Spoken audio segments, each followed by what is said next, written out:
My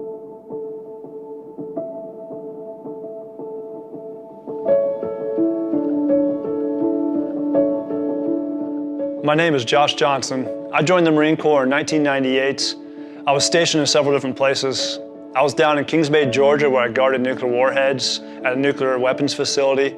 After that, I went up to Jacksonville, North Carolina, where I was part of 3rd Battalion, 6th Marines, India Company, and we were part of a helo company. So I was 0311, which is infantry, and we flew around in helicopters, and they dropped us off in the places that needed to go. But in 2001, something major happened that changed the world, September 11th. When I got back to the base, our commander gave us the word that we were going to be leaving and we're going to be part of the first response to deploy over to Afghanistan. So when I was in Afghanistan, we had orders to take over Kandahar International Airport. Our orders were to board the helicopters, go land on the runway. When we got there, take our unit and circle up in the grass between the runways. After we do that, we disperse and we take over the airport and we go from there. So it started raining that night. It hadn't rained in years. It started getting really foggy.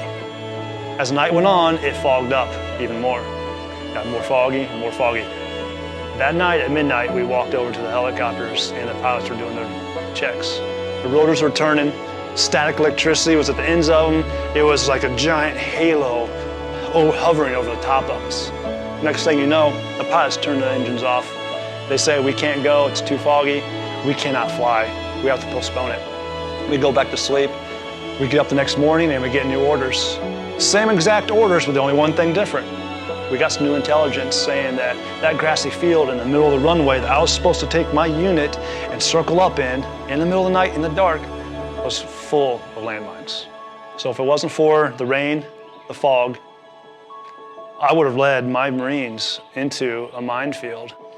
Because ultimately, I believe that God was looking out for us. We have a greater cause.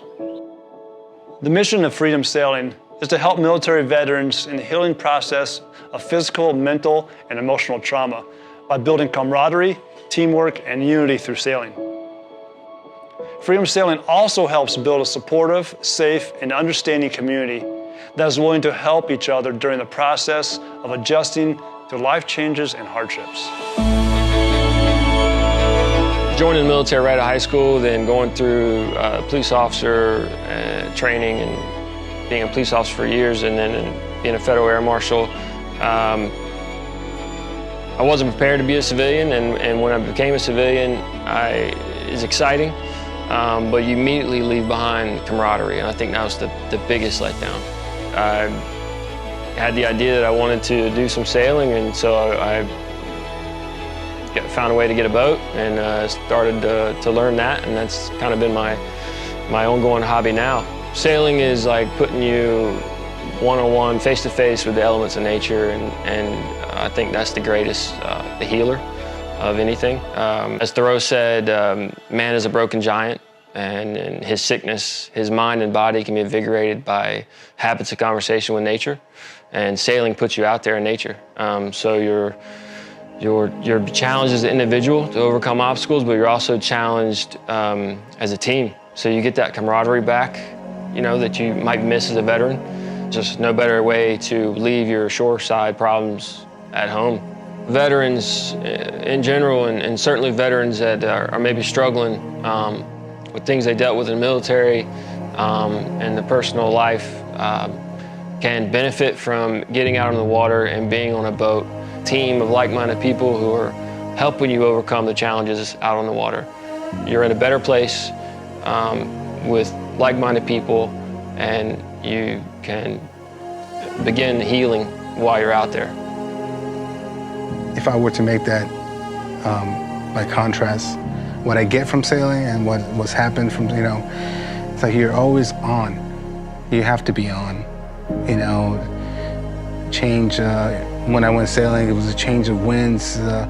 Even not knowing anything, like I knew there was always something like, you can sit back and relax, enjoy the sun, it's windy, but the sailboat has to go forward. That was the fun part of learning, and also, I mean, even just being behind the wheel for a moment, it was something that I never felt before, you know. Just the wind, not thunderstorm wind, just the wind.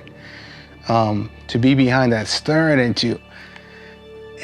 you understand when you turn, you know, when you turn that wheel, where the wind is catching, and when it catches, that was quite something else.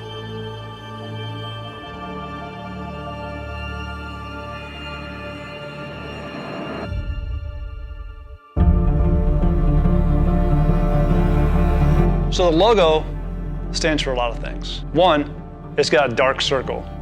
That dark represents your past. It represents all the things that could be messing with your mind, all the things that could be bothering you right now. And then it has sails. The sails are light, crisp. They're pushing forward. They're pushing forward out of that darkness. Because you can't always see the things that help you go through the hardest times. Next, you have the stars. You have 13 stars, and that represents a new beginning. Just like our country, the 13 original colonies. That was a new beginning. Just like freedom sailing, those 13 stars represent a new beginning. Now the one at the very bottom of the logo is larger. The larger star represents a good foundation.